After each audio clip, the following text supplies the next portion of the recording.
Welcome to the Glen Alex Show. Hello, world, and welcome back to the Glen Alex Show.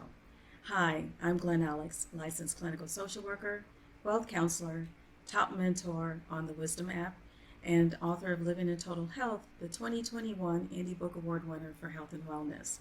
Living in Total Health is available in hardcover, ebook, and paperback, and you can order your copy on glenalex.com. My life's work is about health. And I am on a path to help as many people as I can be joyful, connected, confident, and complete. The life experience I call wealth, WELLTH, which is health plus other riches. And I believe that those living in and in pursuit of total health on the physical, mental, emotional, and spiritual levels will right the world's wrongs, will end isms, will end violence in all forms to make this place so much better for all of us. And I hope you join us on this path because we can do this. On each episode of the Glen Alex Show, we focus on a different aspect of health. And for this episode, I wanted to focus on digestive and gut health, which I'm really excited about because of my own issues. So please help me welcome my guest, gut expert, Amanda Wikan. Hi, Amanda. Hi, Glenn. Thank you for having me. Oh, you're welcome. Thank you so much for making time. How are you doing? I'm doing well. How are you doing? I'm good. I'm good. And I can't wait to jump into this. I know we can't cover everything. We'll see how much we can get in, though. So Yes. Go ahead and introduce yourself. Tell us who you are and what you do. So I'm a registered dietitian. I have a master's degree in nutrition and functional medicine. And what that means is my specialty is really looking at the interconnected systems of the body and what the root cause of dysfunction is. So sometimes that's nutrient deficiencies, sometimes that's gut health issues.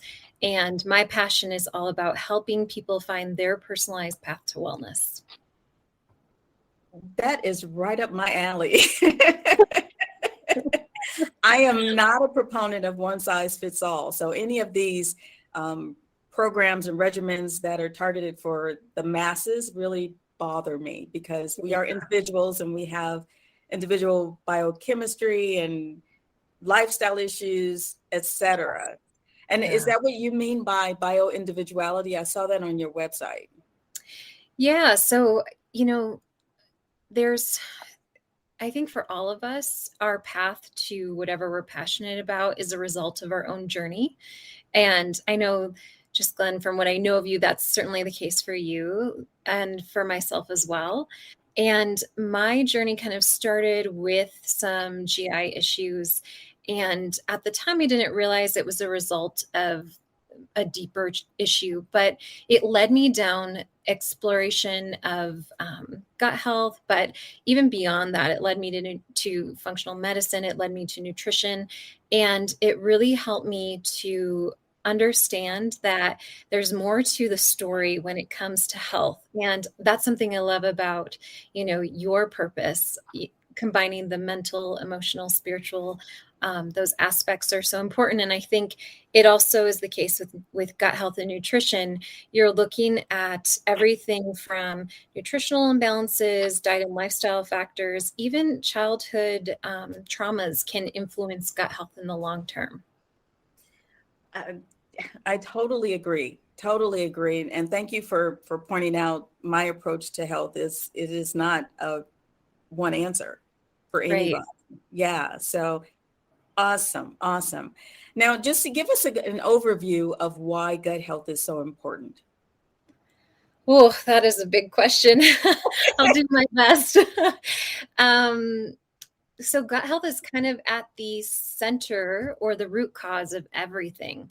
So your gut microbiome and the balance of your microbiome actually influences everything from just your everyday experience of digestion. So whether you're having symptoms that are problematic, like constipation, gas, bloating, or even, on the the extreme end of that spectrum, ulcerative colitis or other inflammatory bowel diseases, your gut health is at the root of all of that, but it also impacts other systems in your body. So gut health is critical for brain health, for protection well into your advanced years and prevention of dementia.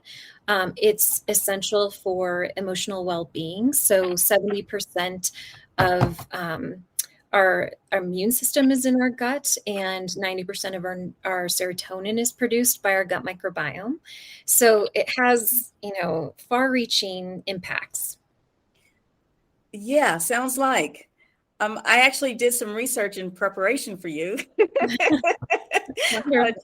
just wanted to add to the little bit of knowledge I have in this area. And I was so surprised by the fact that so much serotonin is produced in the gut. I always thought it was neurotransmitters were produced in the brain, but this one's in the gut. And so, what impact does that have on mental health?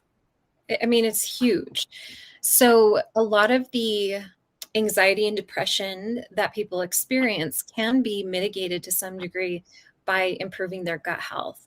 And it's, it depends on the person, of course, and what's happening at a deeper level. But I would say the majority of people are going to see improvements to mental and emotional well-being by supporting their gut health. And that means different things for different people in terms of, what strategies are utilized. If someone has, if their gut microbiome is healthy, but it just doesn't have the fuel that it needs. And when I say fuel, I mean the fibers. They're typically called prebiotics. So it's different than a probiotic. A probiotic is a beneficial bacteria. A prebiotic is a type of fiber that feeds the beneficial bacteria in your gut microbiome. And your gut microbiome, when it's fed these fibers, which come from whole foods, but they also come from supplements that we can utilize, they produce short chain fatty acids as a result of being fed. So it does two things. Produces these short chain fatty acids, which have far reaching implications for health, and it helps to grow the beneficial microbes. And the importance of that is our microbiome should be highly diverse. So there should be lots of different types of microbes, and we want the beneficial types. So we don't want a dysbiotic microbiome, which might mean that there's a lot of diversity, but it's of different types of microbes that have harmful effects. We want the ones that produce these beneficial effects.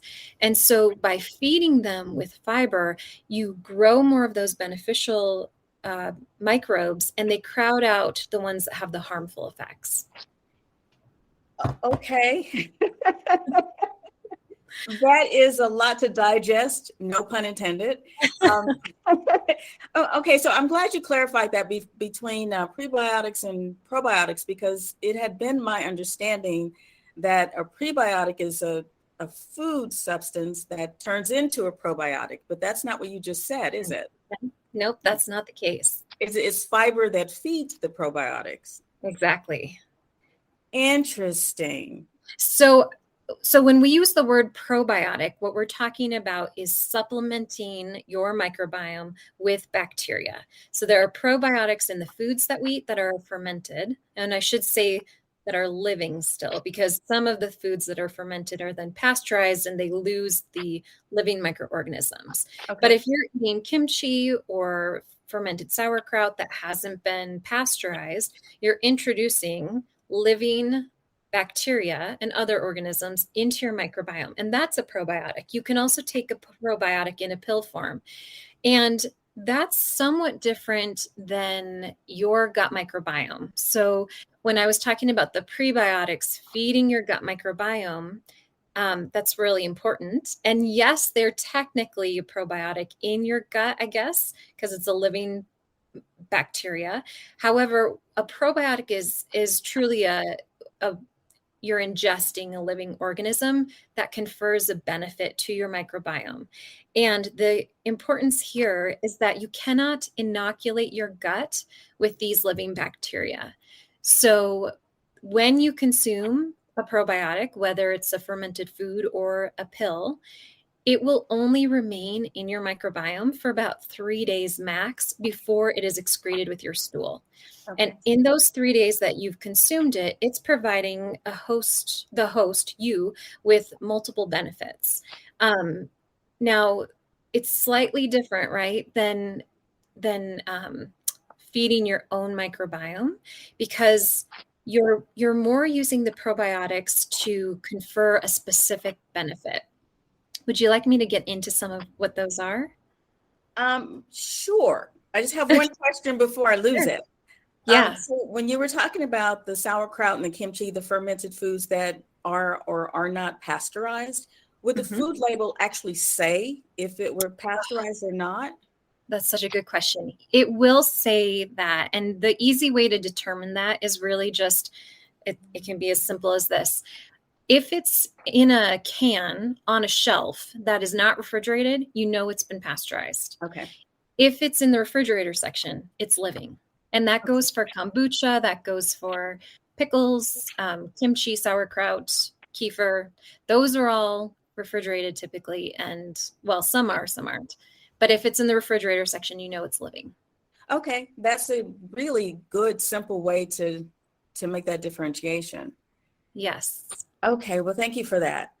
Okay. So yes, you wanted to get into the Yeah. benefits? So probiotics are a really interesting and fascinating um, tool in our toolbox, and it's available for all of us, and they can have different impacts. And I like in my own practice to use those with the best clinical research behind them that have been shown over and over to have a specific impact. Now, they have many different impacts, but we can utilize certain ones for different strategies. So one of my favorite probiotics to tell people about in the wintertime is Lactobacillus rhamnosus GG, which is the main bacteria in the very popular probiotic called Culturelle. And this one is really important for people to know about, because if you supplement with this probiotic throughout the winter, it reduces your chances of getting sick, and primarily with like a stomach bug. So it can reduce your chances of developing norovirus, even if you've been exposed. It can prevent traveler's diarrhea. So it's a great one to take with you if you're traveling overseas. Okay. And it's really helpful even for children during the flu season. Again, we're talking about the stomach flu, which is different than influenza, but it's really a powerful one. Okay. So why only in the winter for that one? Well, you could take it all year round and maintain that benefit. It's just that it's more common for people to develop stomach bugs typically in the winter. Okay. Um, our immune system tends to be a little bit stronger in the summer months, but yeah, you could take it whenever. Oh, okay. Okay. All right. Mhm. Okay. What else you got? Well, I think another one that's really important and can be really helpful for people are just knowing that there's an entire database that people can access.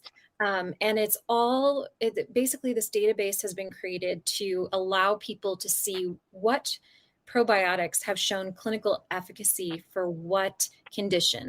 Okay. So there's everything from utilizing probiotics to decrease symptoms of eczema, to supporting your immune system, to acting as a motility agent, so getting the food moving through your system. For people who struggle with constipation, some of these probiotics can be very helpful. And there are even probiotics that can reduce, like if someone has what we would call hypersensitivity or bloating and pain, there are probiotics that can help with that. Now, probiotics are not a magic bullet all on their own. So their benefit is, while it is significant, it cannot overcome if there are other issues going on. So if someone's dealing with, dysbiosis, they'll have a limited benefit in terms of the probiotics until they get that under control. Okay. Okay. That's really interesting about the database. I would love to look Yeah. into that because all the commercials about the probiotics are, this probiotic will fix everything. Right. And again, we get back to that all-in-one kind of magic bullet type of thinking. I had no idea, though, that there were different probiotics for different conditions and different issues. So that's really good to know. And you will tell us how to access that database, yes? I will. I actually have a probiotic guide that I can share with you in the show notes, or I can list the actual site. But there's some key tips that I share in that because it really guides you through how to make a good decision around a probiotic so that you're choosing the one that's going to have the most efficacy or to be the most effective. Okay. Do you have that on your website? I do have it on my website, and I'm happy to link to it too. If that's helpful. Okay, yes. If you send me the link, then I'll just add it. Sure. Yeah. Okay, excellent, excellent. I'm looking forward to that. All right. So, what are some of the foods or substances or behaviors that can destroy or damage the gut biome? Mhm.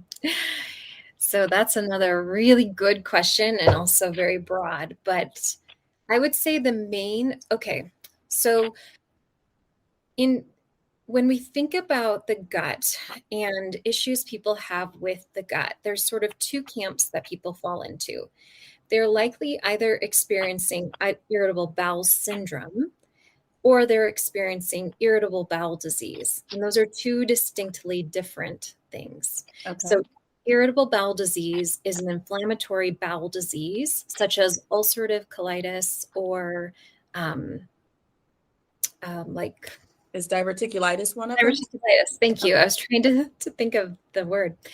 Irritable bowel syndrome is actually where there isn't that inflammation necessarily in the digestive tract, but there are uncomfortable symptoms, and they can be diarrhea, constipation, gas, bloating, pain, and they have far reaching effects. So while you're experiencing those maybe as your primary digestive symptoms, you might also be experiencing brain fog, fatigue, anxiety, a whole host of issues that are sort of downstream effects. So the reason I bring it back to this is because sometimes people will have neither. They won't have irritable bowel syndrome, they won't have irritable bowel disease, but they might be experiencing other things that seem unrelated. So that can be anything from chronic pain to arthritis to behavioral issues in children, and it can be connected back to the gut in some cases. So I share that with you, but the two primary ones, irritable bowel disease or irritable bowel syndrome, are the most common. Now, irritable bowel disease is sort of in a category of its own. It's a lot more to get into, and I think we'll avoid that for today. But irritable bowel syndrome is really common in the population. And in about 60% of irritable bowel syndrome cases, it's actually a result of a food poisoning event. Really? So, yeah. So what happens is that if someone gets food poisoning or they get some sort of parasite like Giardia, or there's a whole bunch that can have this effect. But what can happen is when they get sick with that, they get really ill. So if you've ever had traveler's diarrhea, if you've ever had Montezuma's revenge, these are the bugs that can actually cause this problem. And what can happen is there is eventually some nerve damage that happens to the cells that are responsible for initiating the peristaltic movement or the contraction of your small intestine. And the small intestine should be, it's not a sterile environment, but it doesn't really house your microbiome. Your microbiome is primarily, and we're talking about the gut microbiome here because you have many different microbiomes, but Right.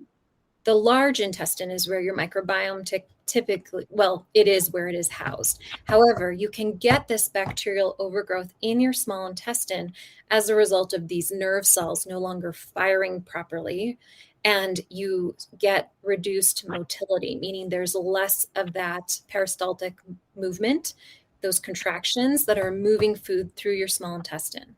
So you Okay. get bacterial overgrowth that occurs. And this is what causes small intestinal bacterial overgrowth, or SIBO, which is it's what causes a lot of the irritable bowel syndrome for people. And it's something that people can test for. Okay. Okay. So let me just make sure I'm following. Um, uh, two categories of bowel issues are IBS Mm-hmm. and IBD. Right. And the IBS is triggered, what you said, 40-60% by food poisoning? Yeah, somewhere in that range. Okay.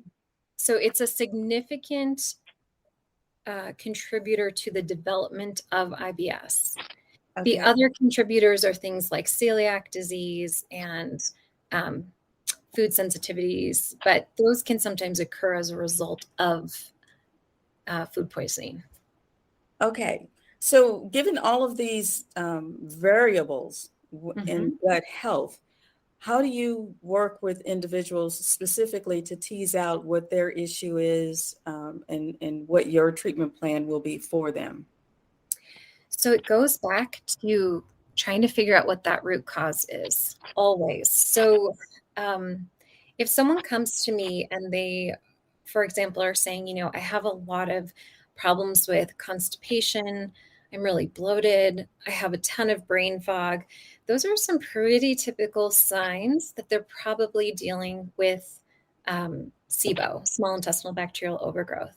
And so what I'll do with them is, one, we do a pretty comprehensive intake. So I'm asking them a lot of questions about their health history, kind of looking at the timeline of their disease progression or their symptom progression to get some insight into what's been going on.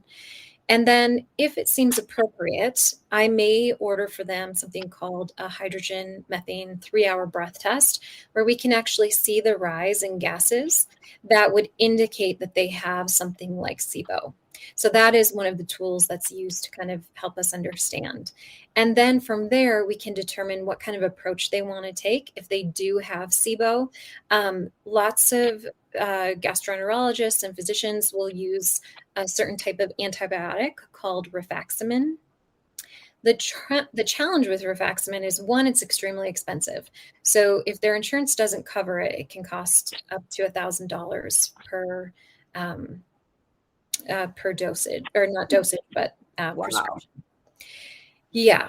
And two, it's only going to clear out the bacteria. And most times people are, or I shouldn't say most times, but sometimes people also have some fungal overgrowth in their small intestine, especially when they have, this difficulty with that peristaltic motion, clearing it out.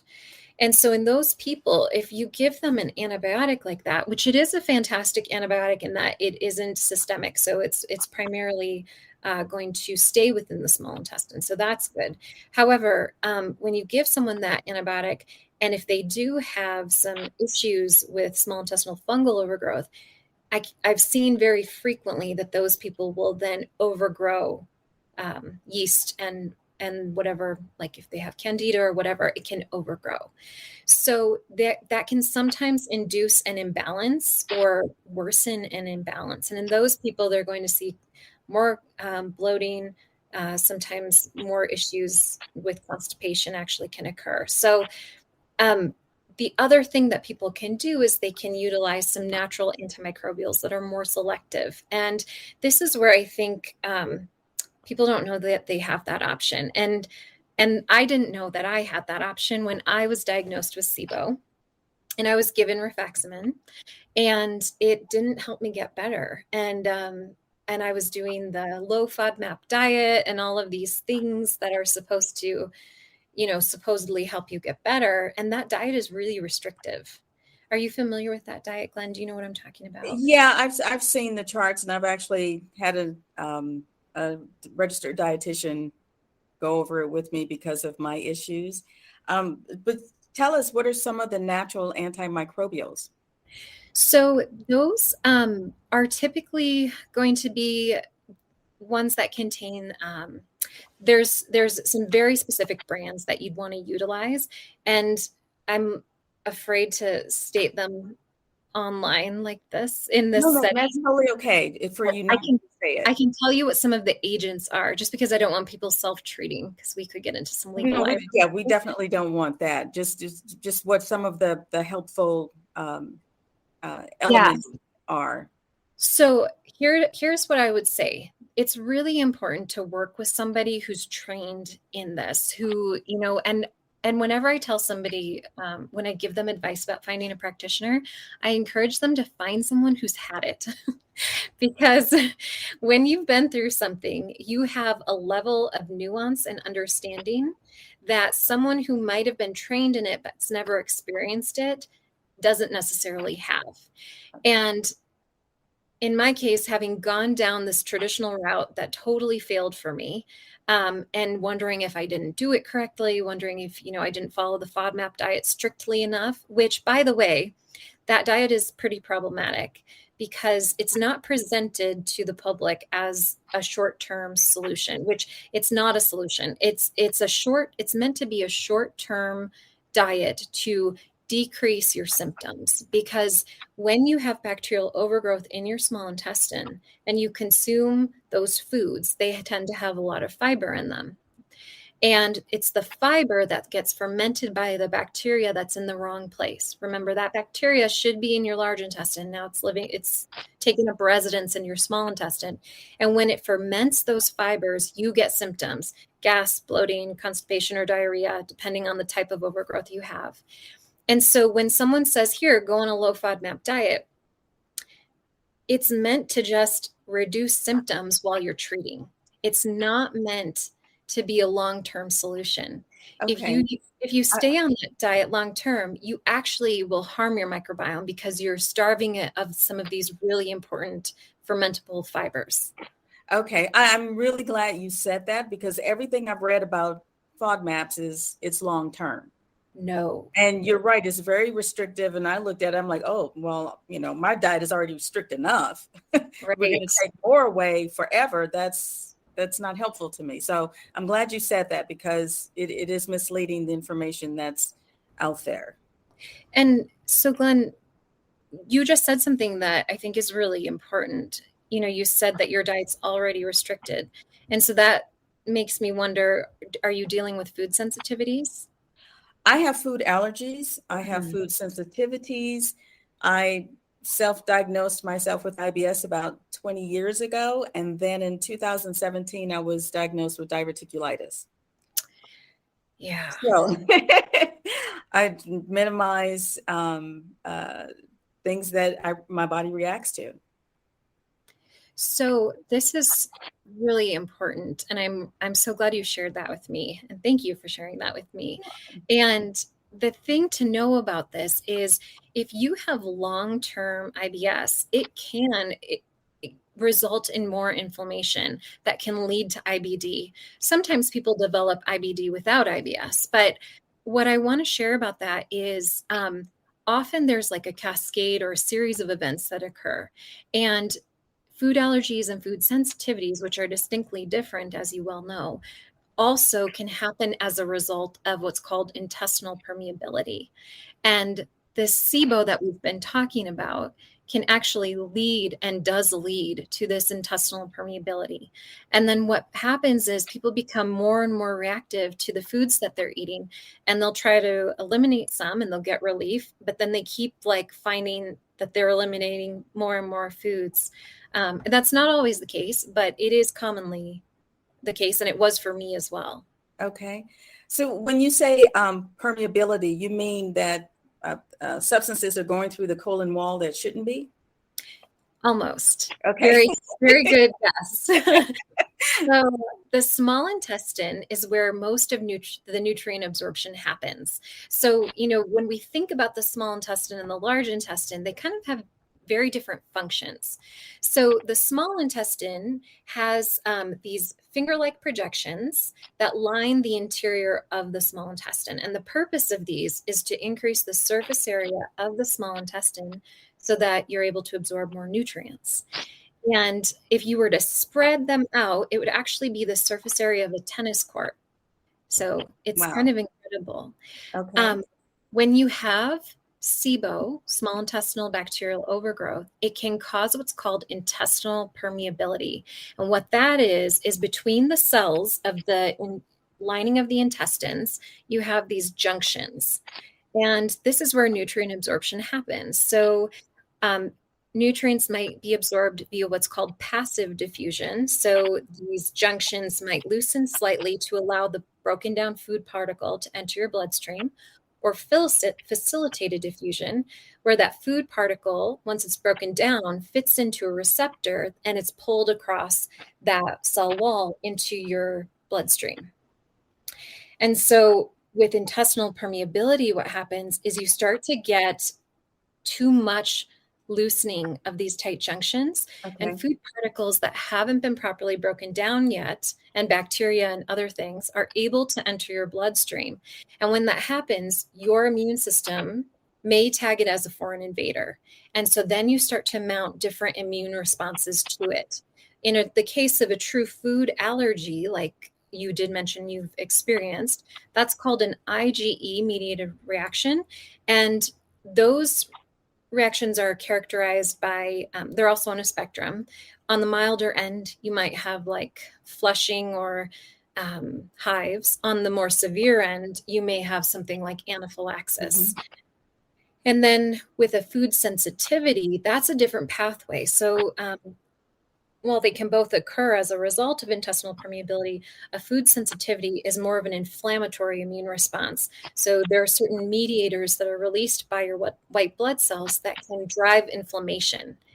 And I say this because that can result in joint pain, that can result in acne, worsening of eczema, it can result in brain fog, it can be delayed. So you may experience that anywhere from minutes to up to 3 days after you've consumed that food.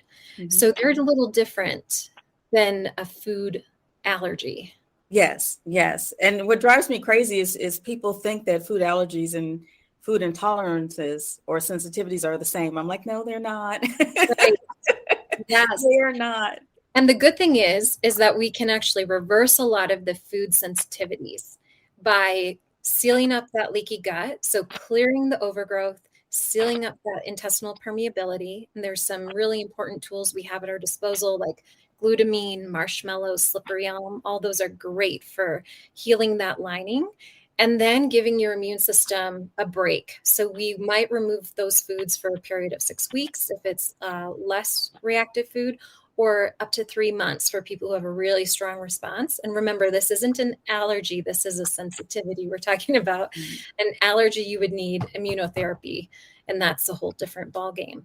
But you can get a lot of improvement and a lot of gut healing by doing this. And this is why it's so important to also recognize that these diets are never the solution. They're a temporary Band-Aid to reduce symptoms while you address these deeper issues. If they're even secure Band-Aids. I mean, I've used Band-Aids for cuts where they didn't stick or it was too small or too big. So the diet itself, these fad diets just drive me nuts because they really don't address the issue. Right. And when I said diet, I was specifically talking about the FODMAP diet. I should have Okay. clarified that. Yeah. Okay. Well, so speaking about diets, even though you weren't talking about weight loss diets, I did read something also on your website where you say that weight reduction is not about restriction. Yes. Can you explain that? Oh, I am so passionate about this topic.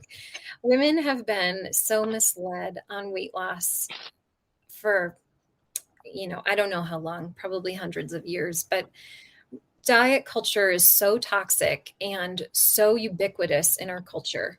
And a lot of what I do with women is help them, one, to start to tune those messages out. And really, again, let's look at the root cause of what's going on with weight gain.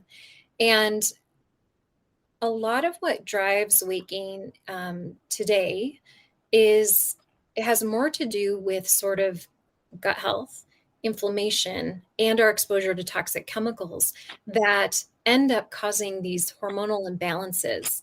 And a lot of women are being told today, like, you know, you have hormonal issues, or we've got to fix your hormones, but they don't really know what that means. Have you heard that messaging? I have. I have. You know, Did it? women of a certain age gain weight because of their hormones, or Yeah, yeah, I've heard those messages, and they're not very helpful. they're not helpful. And really, there's this giant elephant in the room when it comes to weight loss that no one's talking about. And well, some people are talking about it, but not enough. And that is the fact that we are constantly these days being inundated with endocrine disruptors. Women in the morning, typically the average woman in the US puts on 80 different endocrine disruptors just by applying her hair and makeup. Wow. And what an endocrine disruptor does, I know I'm using really complex terminology here. What an endocrine disruptor does is it messes up your hormones. Okay. So phthalates, parabens, these are words people have probably heard. There's a movement in clean beauty, in skincare, to remove these products or to remove those ingredients. The Environmental Working Group, they have a great database called Skin Deep that is really helpful for finding better quality makeup. And then there's the app Think Dirty, which is a great app for finding clean skincare and makeup. But this is one of the challenges, because when we're exposed to these kinds of chemicals, what ends up happening is we overburden our detoxification pathways.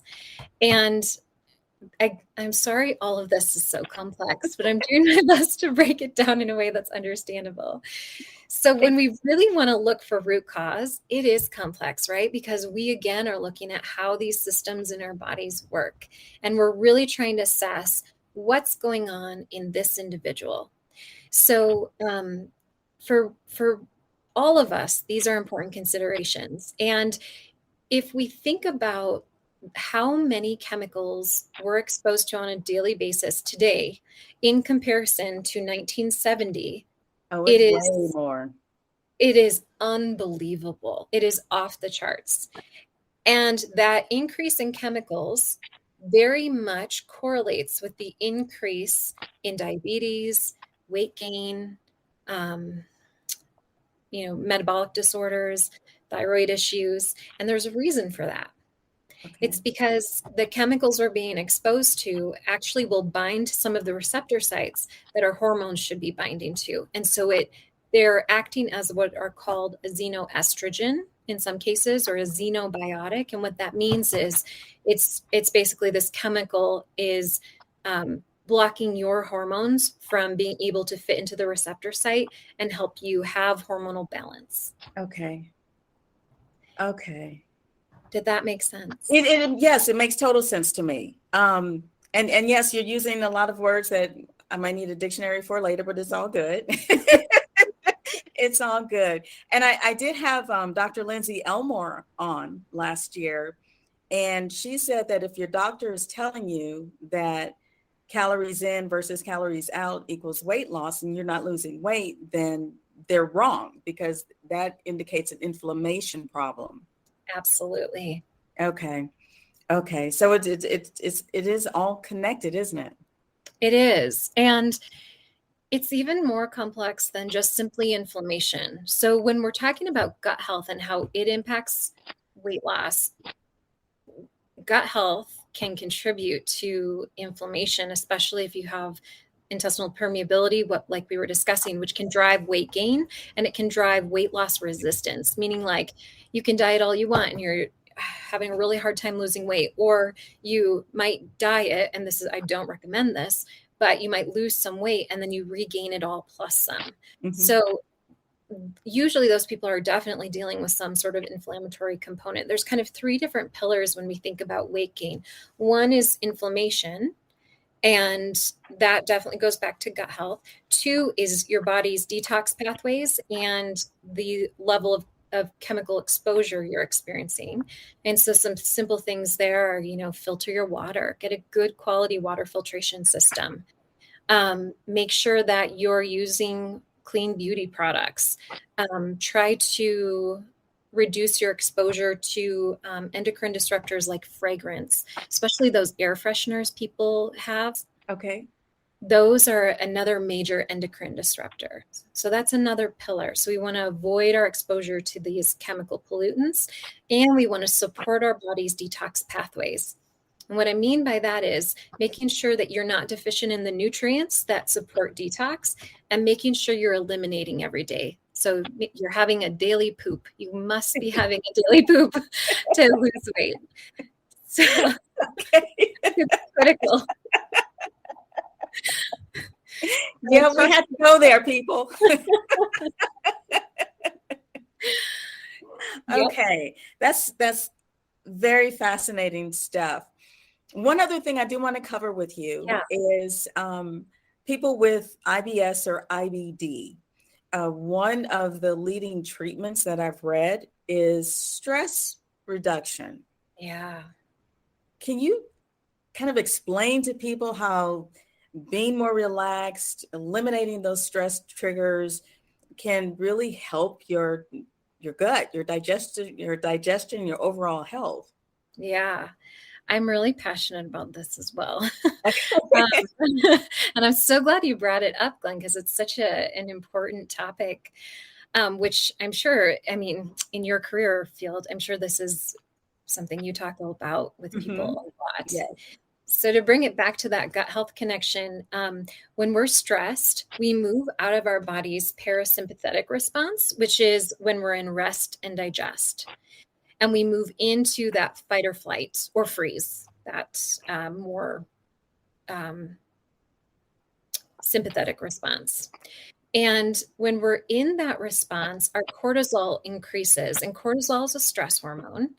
And what cortisol is meant to do is to get us to be able to run away from whatever that threat is.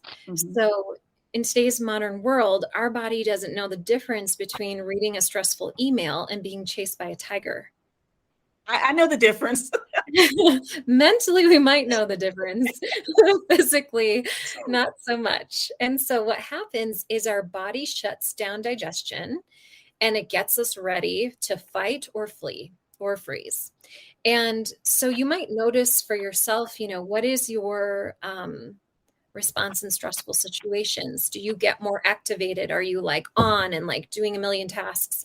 Are you really feeling that stress? And when you're in that mode, your body's not going to be in an optimal place to digest your food. So if you're eating lunch while you're super stressed out by work, and you're, let's say, on your computer, and you're not paying attention, you're not breathing, you're not showing your body that you're safe, you're actually really impairing digestion. Not only is there limited blood flow going to your digestive organs, but you're decreasing the amount of hydrochloric acid that's secreted. And remember, hydrochloric acid breaks your food down.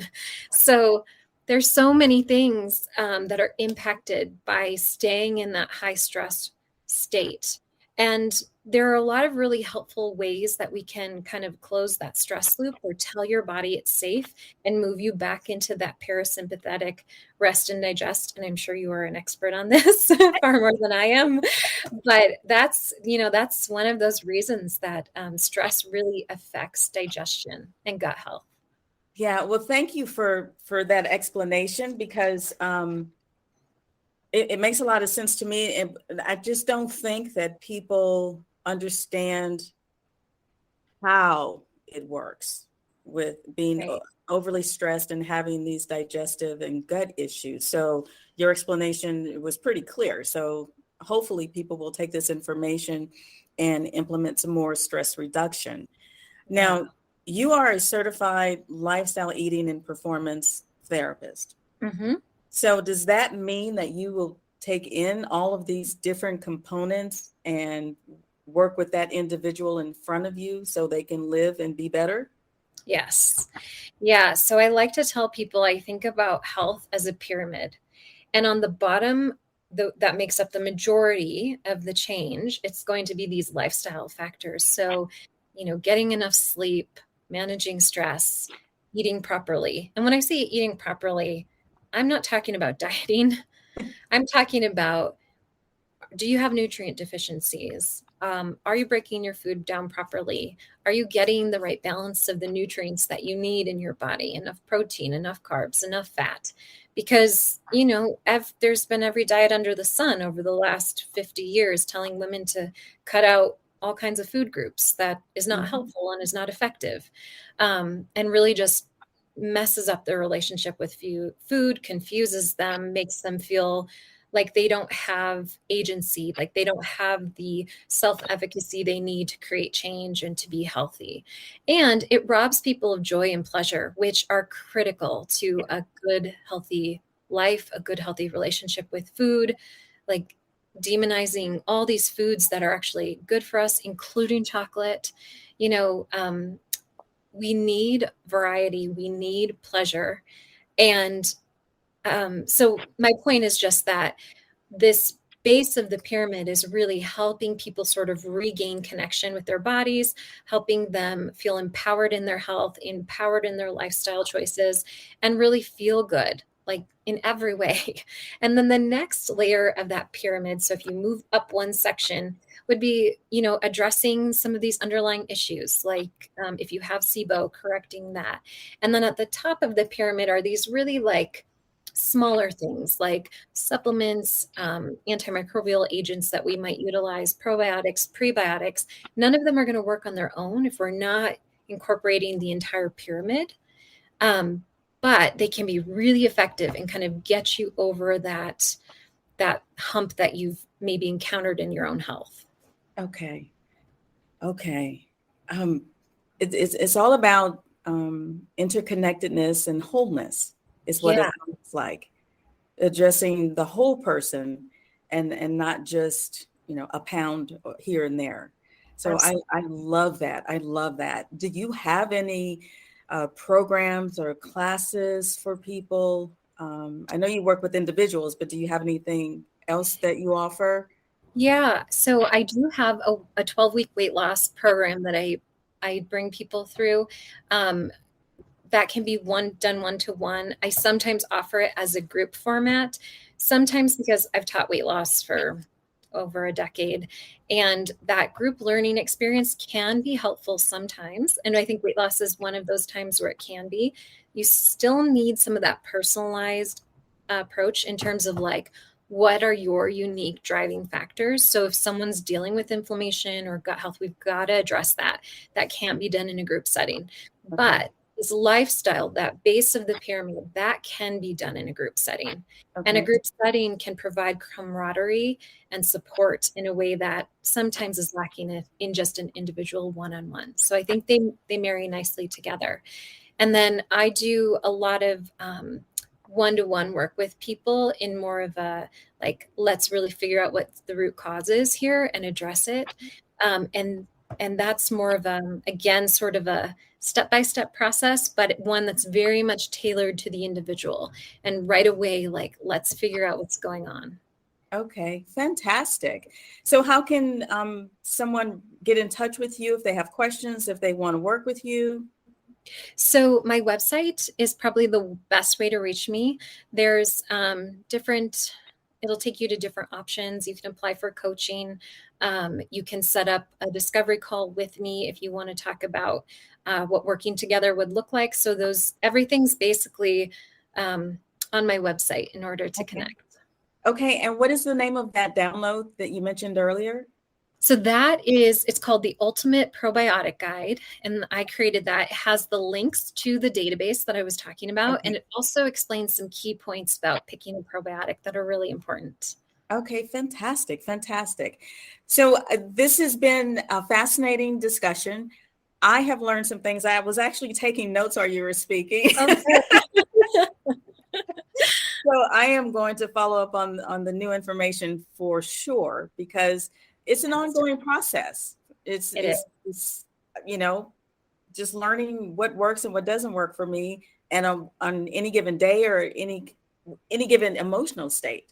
So Yes. it's an ongoing process. So I'm taking this new information in and I will use it. So thank you. Thank you so much. You're Now, so welcome.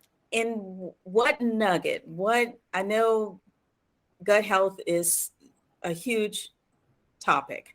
Mhm. Can you narrow it down though to just what one nugget you want people to know about having a healthy gut? That's such a good question.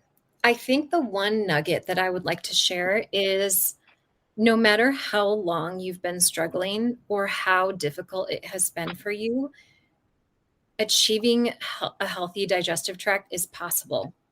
And it can feel like a lot of winding roads, but it's possible for everybody. And so I think I would just say that, and this goes beyond beyond gut health. It encompasses weight loss too, and really any sort of health goal. It is obtainable. I promise you that. It's just figuring out what's blocking you from achieving it. And I know that part's not simple. No, it's not. But though what you just said is very hopeful. I Yeah, mean, it's inspiring to know that it can be corrected no matter how long it's been going on. absolutely. The human body has incredible capacity for change and healing. Yeah, it does. It does. Oh my goodness. Thank you so much for your time and your wisdom. You were just going. I loved it. Oh, thank you, Glenn. It was such a pleasure, and I'm so honored that you invited me to come on today. Oh my gosh. Thank you so much for making time and for, telling us what you did. That's really important. And I hope even if just one person takes the information you shared and will use it to live better and be better, I'm happy. I'm Thank totally you. happy with that. So thank you so much. Thank you. Refresh your spirit with a nourishing thought. Please allow me to leave you with this nourishing thought. Follow the science is a mantra born during the pandemic, which I believe was created to shut down diverse ideas and opinions. However, I do think follow the science is appropriate when it comes to gut health. A healthy gut promotes overall physical health and mental health because 95% of the body's serotonin is produced in the gut. Physically, serotonin helps with sleep, bowel movements, and the production and absorption of nutrients. Mental health wise, serotonin reduces anxiety and depression, the two most common mental health issues that American adults face, despite the plethora of media reports that only focus on the more severe disorders. People who have normal levels of serotonin tend to be happier, calmer, more focused, less anxious, and more emotionally stable. So if you're having any issues with sleep, elimination, depression, or anxiety, then please consult your primary healthcare provider. Consult with a registered dietitian or certified nutritionist for an evaluation to review your treatment options and to learn how to naturally boost low levels of serotonin. For more on gut health, please read my blog on glenalex.com. And until next time, be well. Thank you again for tuning in to the Glen Alex Show. Please like, subscribe, and share.